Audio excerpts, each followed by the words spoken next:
බබාලගේ පෝෂණය හා නියමිත බරපවත්වා ගැනීම සම්බන්ධ කරන වීඩියෝ මාලාවේ 4 වන වීඩියෝ එක. අපි අද කතා කරන්නේ අම්මලා ගොඩක් අයට තියෙන තවත් පොදු ගැටලුවක් ගැන. බබා කෑම කන්නේ නැහැ. බොහෝ දෙනෙක් මැසිවිලි නගන කාරණයක් තමයි මේ බබා කෑම කන්නේ නැහැ කියන එක. ඉතින් හොඳින් කෑමත් කන මේ වගේ බරත් වැඩි වෙන බබෙක් තමයි කාගෙත් පැතුම. බබාව නිරෝගීව තියාගන්න ගමන් නිවැරදි ක්‍රමයට කෑම කවාගන්නේ කොහොමද? බර වැඩි කරගන්නේ කොහොමද? කියලා මේ වීඩියෝ මාලාවෙන් අපි ඔයාලට කියලා දෙනවා. ඉදිරි වීඩියෝ සහ මීට කලින් පළ කළ වීඩියෝ තුන අනිවාර්යෙන් බැලුවොත් ඔයා තවදුරටත් මැසිවිලි නගන එකක් නැහැ. බලන්න ඔබටත් මේ වගේ වෙලා තියෙනවද කියලා. මගේ බබා කලින් හොඳට කෑවා. දැන් කන්නේම නැහැ. බබාට මාස 8යි. කවන්න හරිම අමාරුයි. කොහොම හදලා දුන්නත් කන්නේ නැහැ. ඔයාලා කෑම කවා ගන්න මොනවද කළේ? මගේ බබා නම් කන්නේම නැහැ. වෛද්‍යවරයෙක් විදිහට මේ වගේ මැසිවිලි නිරතුරුවම අපිට අහන්න ලැබෙනවා. ඒ වගේම හැම අම්මෙක්ටම මුහුණ දෙන්න වෙන සුලභ ප්‍රශ්නයක්. අපි අද කතා කරමු ඒ ගැන. ඇයි බබාලා එහෙම කරන්නේ? ඒ වගේ වෙලාවල අපි මොකද කරන්න ඕනේ? ඒ වගේම තමයි මේ සම්බන්ධව වෛද්‍ය උපදෙස් ලබා ගන්න ඕනේ මොන වගේ අවස්ථාවලද කියන කරුණු ගැන අත්‍යවශ්‍යම කරුණු ටික කෙටියෙන් කතා කරමු.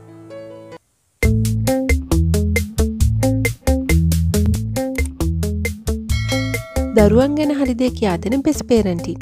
අමතක නොකර සබ්ස්ක්‍රයිබ් කර හැම වීඩියෝවක්ම බලන්න. මාස 6 සම්පූර්ණ වුණාම අපි බබාට ඝන ආහාර දෙන්න පටන් ගන්නවා. ඉතින් බබා හොඳට කන්න ගත්තොත් අම්මට සතුටුයි. ඒත් සමහර වෙලාවට අපිට ඕන විදිහට කෑම කවා ගැනීම කරන්න වෙන්නේ නැහැ. සමහර බබාලා ඉන්නවා මුල මාස ටික හොඳට කනවා. මාස 9 10 වෙද්දි කෑම කන්න හොර වෙනවා. සමහර බබාලා ඉන්නවා එක කාලයකට කනවා හිටි ගමන් කන්නේ නැතුව යනවා. ආයෙ කාලෙකින් කනවා. ඉතින් ඔයාගේ බබා මේ අතරින් කෙනෙක් වෙන්න පුළුවන්. සාමාන්‍යයෙන් මාස 8-10 කාලෙදි බොහෝ බබාලා කන්න හොර වෙනවා. ඇත්තට මේකත් එයාලගේ වර්ධනයේ එක් අවධියක්. එයාලා අකමැත්ත ප්‍රකාශ කරන්න ඉගෙන ගන්න අවධියක් ඒක.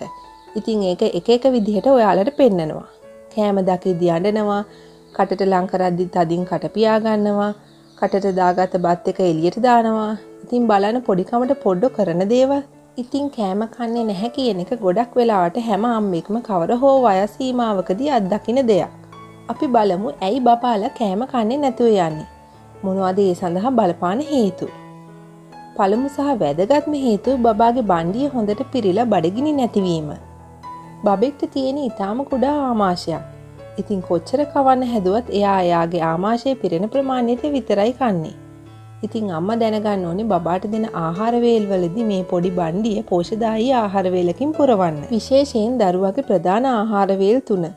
අපි උදේ, දවල්, රාත්‍රී ප්‍රධාන ආහාර වේල 3කුයි ඒ අතර කෙටි ආහාර වේල් 2කුයි දරුවට කවනවා. ආහාර වේල් ගණනයි කවන ප්‍රමාණය වයස අනුව වෙනස් වෙනවා. අපි ඒ ගැන ඉදිරි වීඩියෝ තුලින් විස්තරාත්මකව කතා කරන්න ඉන්නේ. බෙස්ට් පේරන්ටින් channel එක ඔයා තාම subscribe කළේ නැත්නම් දැම්ම පහත subscribe button එක ඔබලා බෙල් අයිකන් එක ක්ලික් කරන්න. මෙහි සියලු උපදෙස් වෛද්‍ය මඩුල්ලක් විසින් ඉදිරිපත් කරන නිසා ඔයාට බයක් සැකක් නැතුව බලන්න පුළුවන්. ප්‍රධාන ආහාර වේල් දීමට පැය 2කට කලින් මව් කිරි, පළතුරු විෂ හෝ වෙනත් කෙටි ආහාර වර්ග දෙන්න එපා. ඒ වයින් පුංචි බණ්ඩිය ඉක්මනින් පිරෙනවා. එවිට බබා ප්‍රධාන ආහාර වේල කන්නේ නැතුව යනවා. ඒ වගේම තමයි කලින් ආහාර වේල ප්‍රමාණයට වඩා ගැනීම නිසා බඩ පිරලා තිබීම කෑම කන්නේ නැති වෙන්න හේතුවක්. මේ වෙලාවට බබාලා කට තදින් වසා ගැනීම, කවන්න හදද්දි හැඳ තල්ලු කිරීම වගේ දේවල් කරනවා. ඒ දේවල් කරලා එයාලගේ බණ්ඩිය පිරීලා කියලා ඔබට දන්වනවා. ඒ වෙලාවල් වලදී බලෙන් කවන්න ගියාම බබාට කෑම එපා වෙනවා. ප්‍රධාන ආහාර වේල විනාඩි 40කට වඩා කවන්න යන්න එපා. ඒ වගේම තමයි කෙටි ආහාර වේල් උපරිම විනාඩි 20ක් වගේ ඇතුළත කවලා ඉවර කරගන්න බලන්න. කෑවත් නැතත් ඊට වඩා වෙලාව ගන්න එපා. උදාහරණ විදිහට කිව්වොත් උදේ ප්‍රධාන ආහාර වේල 7 ඉඳන් 8:00 වෙනකන් කැවුවොත් 10 වෙද්දී අමතර ආහාර වේල කන්න බබා ටිකක් හොර වෙනවා. දැනටම උදේ වේලෙන් බබාගේ බණ්ඩිය පිරීලා නිසා. ඉතින් අම්මලා තව පැයක් දෙකක් අමතර ආහාර වේල කවනවා.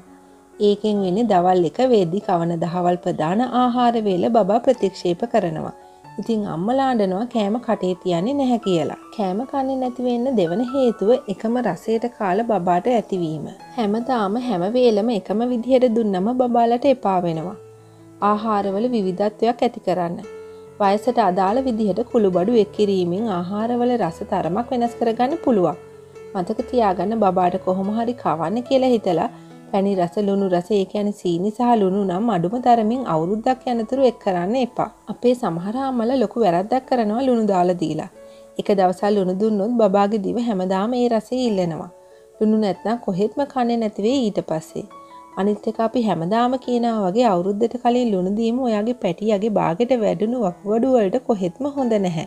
අද හෙට වැරද්දක් නෑ වගේ පෙනුනට දරුවා වැඩිහිටියෙක් වුණාම අඩු වයසෙන් දියවැඩියාව අධිරුධිර පීඩනය වගේ බෝන ඕන රෝගවලට අතවැනීමක් තමයි අවුරුද්දට කලින් ලුණු සහ සීනි දීමෙන් වෙන්නේ. කෑමවල රස වෙනස් කරන්න කෑම විවිධ විදිහට හදන්න. බබාට ගෙදර හදපු කුළුබඩු එකතු කරන්න පුළුවන්. අපි ඉදිරි වීඩියෝ වලින් ඒවත් කියලා දෙන්නම්. 3 වෙනි කරුණ. එකම රසයට බබා කෑම කන්න කැමති නෑ වගේම තමයි සමහර අලුත් ආහාර වලටත් මැලිකමක් දක්වනවා. ඒකත් කෑම කන්නේ නැති වෙන එක හේතුවක් වෙන්න පුළුවන්. හුරු නැති අලුත් කෑම වලට සමහර වෙලාවට බබාලා කැමති නැහැ. බබා කෑම කන්නේ නැති වෙන තවත් එක හේතුවක් තමයි කෑම කන වෙලාව වෙනස් වීම. බබාට හැමදාම එකම වෙලාවට කවන්න බලන්න. කෑම වේල් පරක්කු වුණොත් බඩගිනි වැඩි වෙලා එයාලට එපා වෙනවා. ඒ වගේම තමයි බබාගේ ක්‍රියාශීලී බව. හොඳට දඟලන ඇක්ටිව් බබාලා හොඳට කනවා. දැගලීම අඩු බබ්බු කනවා ටිකක් හොරයි. කෑම වේල ආසන්නයේදී හෝ කෑම කෑවට පස්සේ දඟලන එක නම් ටිකක් අනුමත කරන්න බෑ. දැන් අපි බලමු කෑම කන්න හොර නම් අම්මලාට කරන්න පුළුවන් දේවල් මොනවද කියලා. බලෙන් කවන්න හෝ තරවටු කර කැවීම කවදාවත් කරන්න එපා. උදාහරණ විදිහට කෑවේ නැත්තම් සෙල්ලම් කරන්න දෙන්නේ නැහැ වගේ දේවල් කියන්න එපා. කෑම ප්‍රතික්ෂේප කරනවා නම් හරි පුතේ බඩගිනි වුණාම කියන්න කියලා ටිකක් ඉන්න.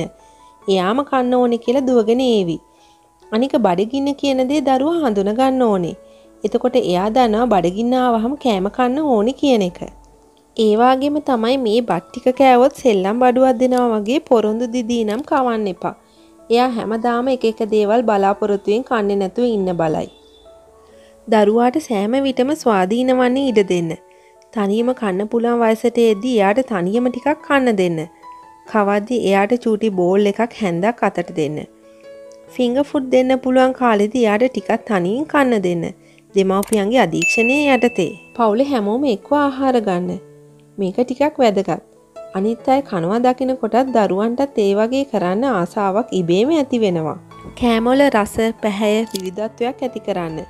කෑම එකේ ස්වභාවය ගැන ටිකක් සැලකිලිමත් වෙන්න. ගොඩක් දියර ගතිය වැඩි වුණාමත් ටිකක් අද්දි බඩ පිරিলা කන්නේ නැතුව යනවා. දරුවාට කවන ගමන් කරන්නේ ක්‍රියාකාරකම් දෙන්න.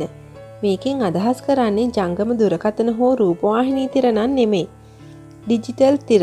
ඒ කියන්නේ ඔබේ ජංගම දුරකථනයේ ටීවී එක, ටැබ් එක මේවා කෑම කැවීමේදී ලං කරගන්න එපා. ඩිජිටල් තිර පෙන්වමින් කෑම කවන්න සමහර අම්මලා පුරුදු වෙලා ඉන්නවා. ඒ දේ නම් කරන්න එපා. ක්‍රියාකාරකම් කියලා අදහස් කළේ ඒවා නෙමෙයි.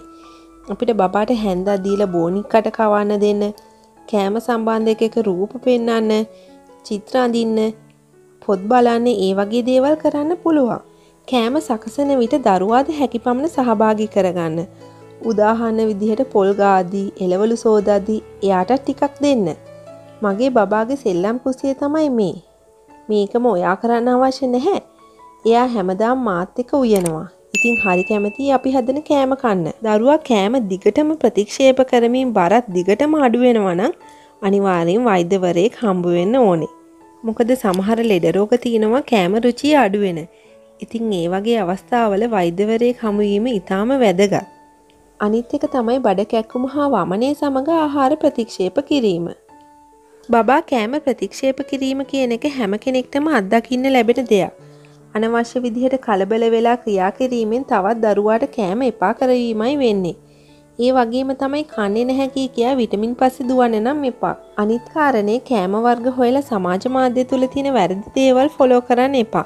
මොකද ඔබ හරි දේ ෆලෝ කළොත් ඔබේ දරුවාට වාසියක් වෙනවා වගේම වැරදි අදහස් ගත්තොත් බබාට හානියක් තමයි වෙන්නේ. මොකද එහෙම කියන්නේ සමහර අය අපෙන් අහලා වෙනවා මේ බබාට කෑම මෙහෙම දෙන්න කියලා YouTube එකේ තියෙනවා මේක හරිද ડોක්ටර් කියලා. බොහෝ වැරදි අදහස් සහිත දේ අපි දැකපු නිසා ඔබට තරයේම මතක් කරනවා YouTube හෝ Facebook වල වගකීමෙන් ඒ ගැන දැනුමක් තියෙන කෙනෙක් කරන දෙයක් පමණක් ඔබ තෝරාගත යුතුයි කියලා. වීඩියෝ එක ඔයාලට ප්‍රයෝජනවත් වුණා නම් ලයික් කරලා ෂෙයා කරන්න අමතක කරන්න එපා. ඉතින් බබාට හොඳම දේ දැනගන්න අපේ බෙස්ට් පේරන්ටින් channel එක දැම්ම subscribe කරලා තියාගන්න.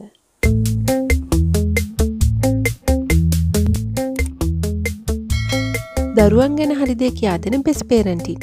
අමතක නොකර සබ්ස්ක්‍රයිබ් කර හැම වීඩියෝවක්ම බලන්න.